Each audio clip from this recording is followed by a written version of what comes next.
Please, just cancel the order, she whispered, her trembling hand clutching her son's tiny fingers. The cashier froze mid-transaction, unsure what to say.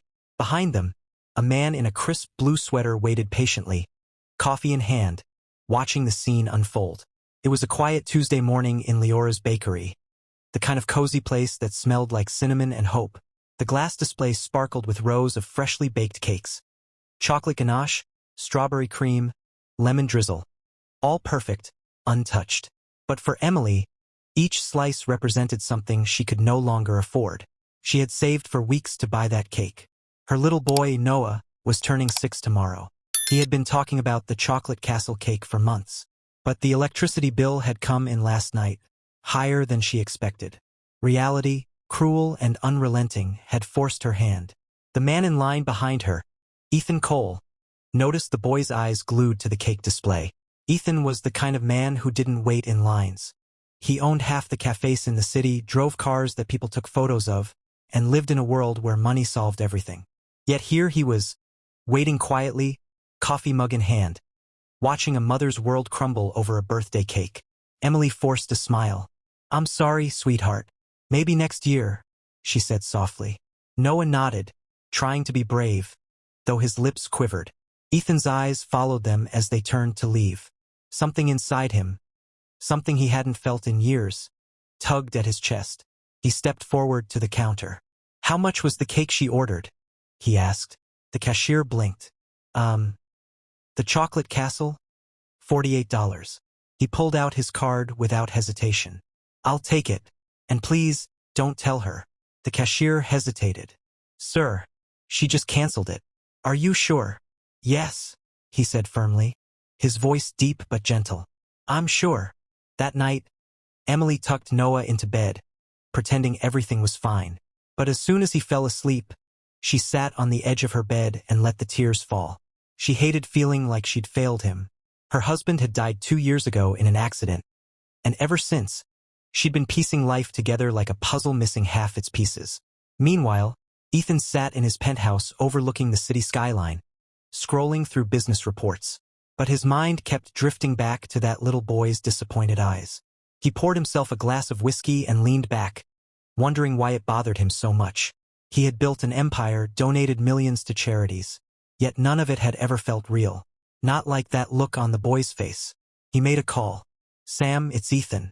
I need a favor. There's a woman named Emily Brooks. She canceled a cake order today at Leora's bakery. I want it delivered to her tomorrow morning with a note."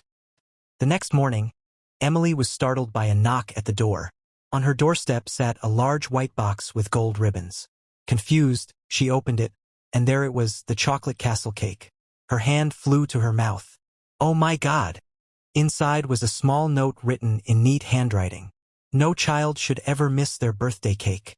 From someone who believes in second chances." Tears filled her eyes as Noah ran to her side. "Mom, is that for me?"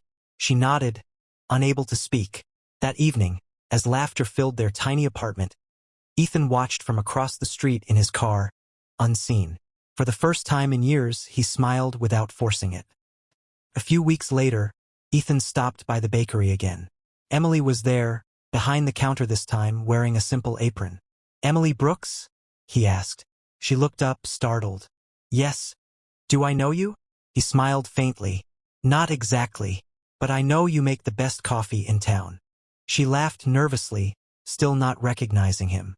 They talked small talk at first, about the weather, about the cakes, but there was something in the way he listened genuinely that made her feel seen. Over the next few days, he kept returning, sometimes with business calls in hand, sometimes just to talk. Eventually, she asked, "You seem too busy for small bakeries like this. What brings you here so often?" He paused, then said softly, "Sometimes we forget what warmth feels like, and then someone reminds us." One evening, as they closed the shop together, the truth slipped out. Emily had overheard the cashier talking about the mysterious man who had paid for her cake. She turned to Ethan, eyes glistening. "It was you, wasn't it?" she whispered. He looked down, almost embarrassed. "I didn't do it for thanks. I just couldn't watch you walk away like that." She smiled through tears. "You didn't just buy a cake, Ethan. You gave a little boy his smile back. And maybe reminded me that kindness still exists. For a long moment, they stood in silence, the soft glow of the bakery lights around. Ethan reached into his pocket and pulled out a folded photo, a picture of a small boy, smiling beside a birthday cake. "My son," he said quietly. "He died 3 years ago. I never got to see him turn 6. Emily's breath caught. Suddenly, everything made sense. The way he'd looked at Noah, the tenderness in his voice. "I guess," Ethan continued, his voice breaking, "I just didn't want another kid to go without that memory." The months that followed changed both their lives. Emily's bakery flourished after Ethan secretly invested in it, not as a business move, but as a way to honor what it stood for: love, resilience, and second chances. Ethan found himself spending more time there than in his glass offices. He laughed again, learned again, lived again. And Emily, once a struggling single mom, rediscovered hope not through charity. On Noah's next birthday, the bakery was filled with laughter, friends, and the sweet smell of vanilla frosting. Ethan stood quietly in the corner, watching as Emily helped Noah blow out the candles. For a moment, he closed his eyes and saw his own son's face smiling back. And in that quiet moment, he finally felt peace. If the story touched your heart, subscribe and comment your country below, because sometimes the smallest acts of kindness carry the greatest weight.